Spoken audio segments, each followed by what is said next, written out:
තමයි අද අපි කතා කරමු ටයිටන් ෆෝල් එකේ මික්ස්ලා නැත්තම් ටයිටන්ස්ලා ගැන.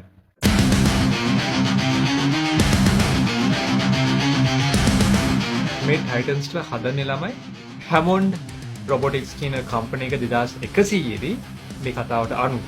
ඒගොල්ලෝ හැබැයි හදන්නේ කොම්පැක්ට් වලට නෙමෙයි. මේගොල්ලෝ හදන්නේ ඉන්ඩස්ට්‍රියල් ගොඩක් වෙලාවට ඔය කන්ස්ට්‍රක්ෂන් වලට වගේ තමයි මේ ටයිටන්ස්ලා ඉස්සරහම හදලා ගත්තේ. ළම මේ විශ්වයට අනුව මේගොල්ලෝ රීසෝර්සස් නැත්තම් අමුද්‍රව්‍ය හොයාගෙන යනවා අපේ ගැලැක්සි එකේ. මන්දාකිනින් එහා ලෝකවල වලට ඒකට කියන්නේ ෆ්‍රන්ටියර් කියලා.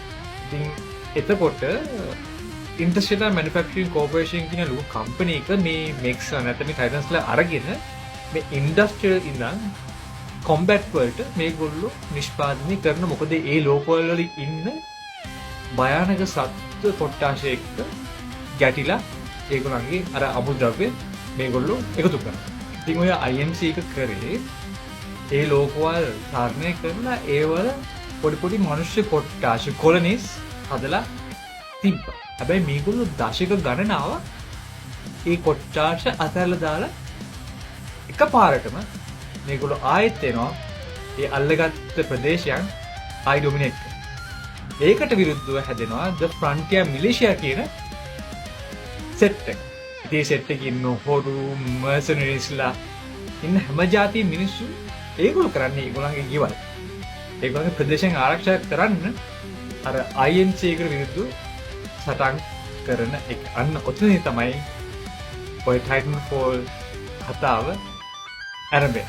ඉතින් ළමයි මේ ටයිටන්ස්ලා ගැන මම කෙටියෙන් කිව්වා.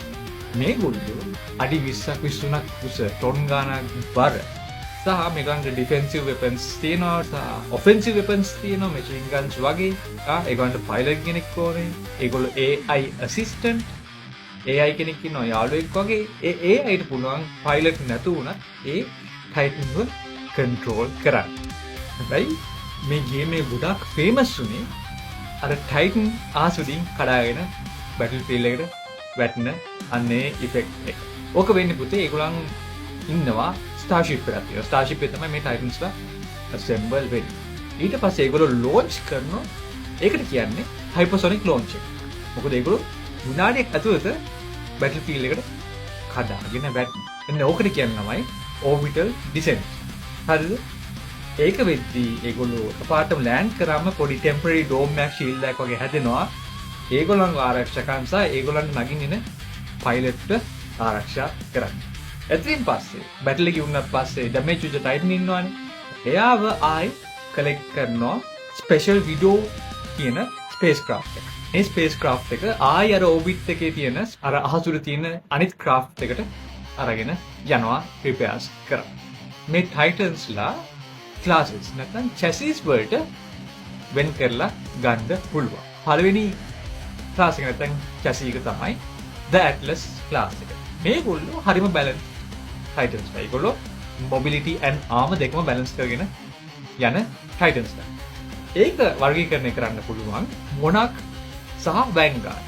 මොනක් කියන ටයිටන්ට පුළුවන් බැටල් එකේ අතරතුර අනිත් ටයිටන් කෙනෙක්ගේ බැටරි එක ගලවලා ඒගොල්ලන්ට සවි කරගන්න. වැන්ගාඩ් කියන්නේ අපේ famous BT 7274 කියන මේන් ටයිටන් අර ගේම් එකේ ඉන්නේ. එයාට ඕන වෙලාවක ලෝඩ් අවුට් එක ඕනම ටයිටන් කෙනෙක්ගේ ලෝඩ් අවුට් එකට මාරු කරගන්න පුළුවන්. ඒගොල්ලන්ගේ කිට් එක හොයාගත්තට පස්සේ අයෝන් සහ ට්‍රෝන්. අයෝන් ටයිටන්ට තියෙනවා ස්ප්ලිට් ෂොට්ගන් එකයි පවර්ෆුල් චෙස්ට් මවුන්ටඩ් ලේසර් එක.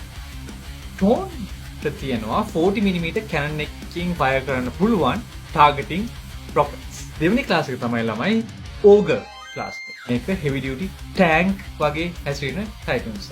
මේකෙත් දෙවර්ගයක් ඉන්නවා. ඉස්ලාම් එක තමයි ස්කෝච්. ස්කෝච් කියන එක ගොඩාක් පාවිච්චි කරන්නේ ওই thermal ගින්දර පාවිච්චි කරන weapons. ඊළඟ එක තමයි ලීජන්. මේගොල්ලෝ tank එකක් වගේ කැරන් එකක් සෙට් කරගෙන ඉන්න ටයිටන්ස්ලා කැටගරි. තුන්වෙනි ක්ලාස් එක තමයි ළමයි ස්ට්‍රයිඩර්. මේගොල්ලෝ හරිම ෆාස්ට් මොබිලිටි එකේ වැඩියෙන්ම තියෙන ටයිටන්ස්ලා ක්ලාස් එක. ඉතින් මේගොල්ලන්ගේ දෙවර්ගයක් ඉන්නවා. රෝනින් සහ නෝත් ස්ටාර් කියන කැටගරි එක. රෝඩින් ක්ලාස් එකේ ඒ ටයිටන් ලොකු කඩුවක් පාවිච්චි කරලා ඒගොල්ලෝ ගොඩාක් ක්ලෝස් කෝටර් කොම්බැට් වලට ස්පෙෂලායිස් කරපු ටයිටන්ස්. නෝත් ස්ටාර් එක ලොන් රේන්ජ් ස්නයිපර් කෙනෙක්. ඒගොල්ලෝ දුරේ ඉඳන් තමන්ගේ ප්‍රතිවාදියාට ඇටැක් කරන ටයිටන් ක්ලාස් එක.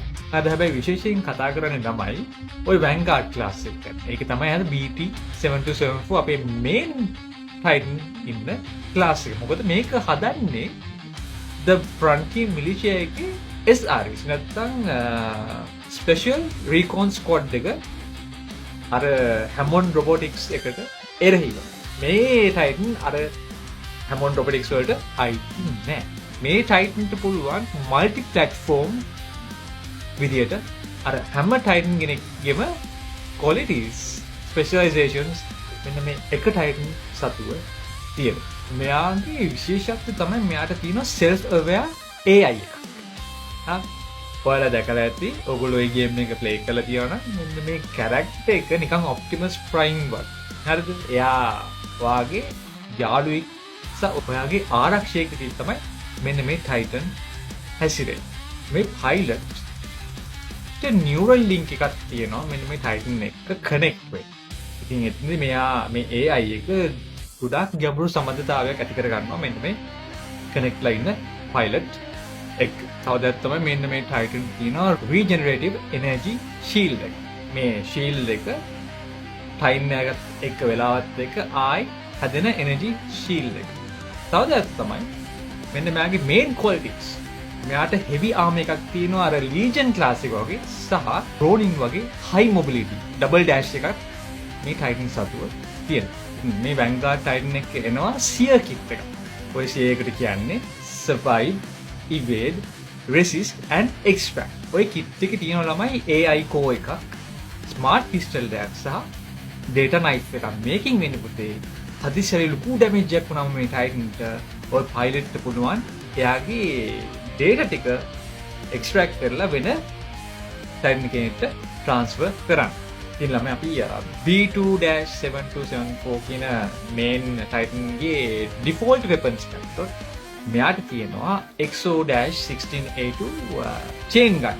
ඉතින් ඒක rapid fire high accuracy 20mm automatic cannon එක. තව multi target missile system එකක් තියෙනවා. එයාට multiple නැත්නම් ගොඩක් targets lock වෙලා ඒගොල්ලන්ට එක එක missiles යවන system එක. මේක තමයි මම ආසම capability එක Vortex shield එක. ඒකෙන් පුළුවන් පුතේ ඔය එන projectiles, missiles, bullets ඕන දෙයක් අල්ලලා එකතන තියාගන්න. නිකන් matrix එකේ නියෝ කරන්නේ bullets අල්ලන එක මෙන්න මේව කරලා ඒ විදිහට අල්ලලා ආයි පෙරලා අනිත් ඒ වෙඩි තීපු ඒ weapons, ඒ projectiles එවපු enemies ලට ආයි එක return කරන්න. ඉතින් ළමයි මෙන්න මේ Titans ට තියෙන core ability. ඉතින් අපේ Vanguard class එකේ core ability එක තමයි අර ඒගොල්ලන්ගේ chain gun එක overcharge කරලා මේ high damage firing stream එකක් activate කරනවා. මම අර කලින් කිව්වා වගේ මෙන්න මේ Vanguard class එකට පුළුවන් ඕනම Titan කෙනෙක්ගේ weapon එකක් use කරන්න ඒගොල්ලන්ගේ weapon kit එක හොයාගත්තට පස්සේ. ඉතින් පළවෙනි එක තමයි Drone Titan ගේ 40mm tracker cannon එකයි tracker missiles උයි particle wall එක පාවිච්චි කරන්න පුළුවන් මෙන්න මේ Titan. Scorch Titan ගේ T-203 termite launcher එක, incendiary trap එක සහ heat shield එක. Ion Titan ගේ splitter rifle, laser shot සහ vortex shield එක. Ronin Titan ගේ lead wall, arc wave සහ sword block එක. North Star Titan ගේ plasma rail gun එක, cluster missiles සහ VTOL hover එක. අර පාවෙලා ඉන්න පුළුවන් capability එක. Brute Titan ගේ squad rocket එක, multi target missile සහ flight. දැන් නම් අපි pilots ගැන පොඩ්ඩක් කතා කරමු. මේගොල්ලෝ ගොඩක් highly trained parkour සහ weapon skills තියෙන more than human, superhuman capabilities තියෙන trained squad එක. මේගොල්ලෝ ළමයි අර වගේ දැවැන්තයෝ control කරන්න දෙන training එක ගොඩාක් brutal. ඒ කියන්නේ 98% ගැන traineesලා මේකේ මැරෙනවා සහ මග හැරලා යනවා. ඉතින් මේගොල්ලෝ දානවා සිමියුලේෂන් පොඩ්ස් වලට මෙන්න මේකින් එළියට එන්නේ හරිම කීප දෙනෙක් විතරයි. මොකද ගොඩක් වෙලාවට ඒගොල්ලෝ ඒ පයිලට්ස්ලා මේක සර්වයිව් වෙන්නේ නැල්. සමහර පයිලට්ස් ළමයි මේගොල්ලෝ පොඩ්ඩක් ඇඩ්වාන්ස්ඩ් ෆිසිකලි. ඉතින් මේගොල්ලෝ ඉන්ස්ටෝල් කරන ස්ටිම්ස්, ඒ කියන්නේ ස්පීඩ් බූස්ටර් සහ ෆේස් ෂිෆ්ටින්, ඒ කියන්නේ ටෙලිපෝටේෂන්. ඒකත් එක්කම ක්ලෝකින්. අර ප්‍රෙඩේටර් වගේ ඉන්වින්සිබල් වෙන්නත් පුළුවන් මේගොල්ලන්. තව ඔප්ෂන් එකක් තියෙනවා තමයි මේගොල්ලෝ ඒගොල්ලන්ගේ මයින්ඩ් එක ට්‍රාන්ස්ෆර් කරනවා. ඔය සිස්ටම් එකට කියන සිමියුලර් ක්‍රම්ස් කියන. ඒ කියන්නේ හියුමන් මයින්ඩ් එකක්. මනුෂ්‍ය මනසක් සම්පූර්ණයෙන් ට්‍රාන්ස්ෆර් කරනවා ටයිටන් කෙනෙක්ට. මනුෂ්‍යයා නෑ, පයිලට් කෙනෙක් නෑ ඒ කොක්පිට් එකේ.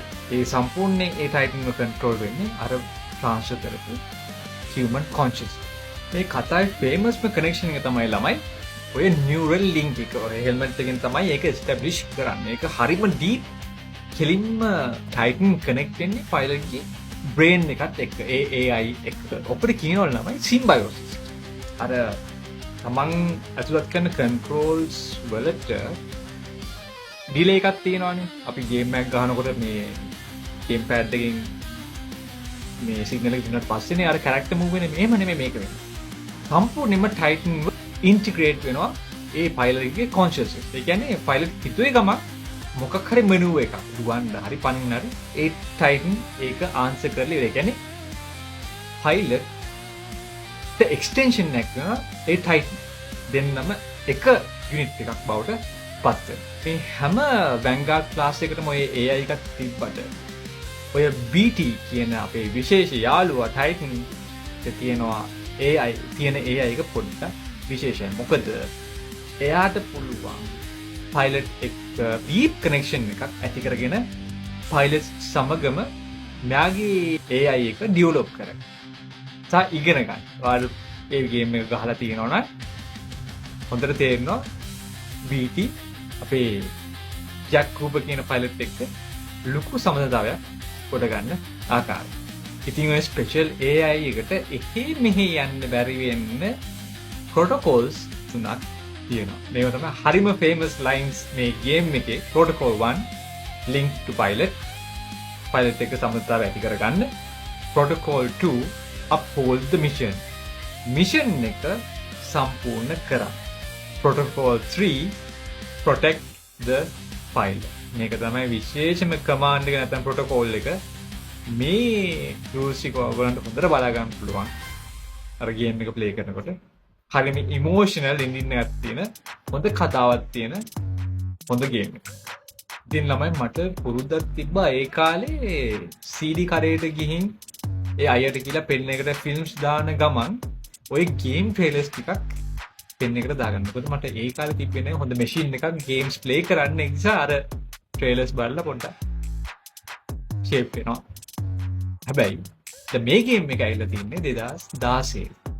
මං හිතනවා මේ කාලේ වෙනකොට ඔයාලට පොඩ්ඩක් ඩීසන්ට් මැෂින්ස් ඇති ගෙවල් වල ඉතින් මේ ගේම් එක මිස් වුණා නම් හොඳ ඔපචුනිටි එකක් තියෙනවා මේ ගේම් එක මැක්ස් සෙටින්ග්ස් වලින් ප්ලේ කරලා එන්ජොයි කරන්න. ඉතින් ළමයි මම ඔයගලන්ට ගෙනාවේ Titanfall Titans ගැන පොඩි සාරාංශයක්. ඔයගලන්ට ඉන්ටර්නෙට් එකේ බලලා ගොඩක් තොරතුරු හොයාගන්න පුළුවන්. ඒකට කමෙන්ට් මගේ වීඩියෝස් බලන්න. ඉතින් මේ වීඩියෝ එක ඔයගොල්ලෝ ගොඩක් එන්ජොයි කරා නම් දැනුමක් හමු වුණා නම් රීපෝස්ට් කරන්න, ෂෙයා කරන්න කැමති නම් ෆලෝ පාරක් දාගෙන යන්න. ඉතින් ආයි තව වීඩියෝ එකකින් හම්බ වෙනවා. Until next time.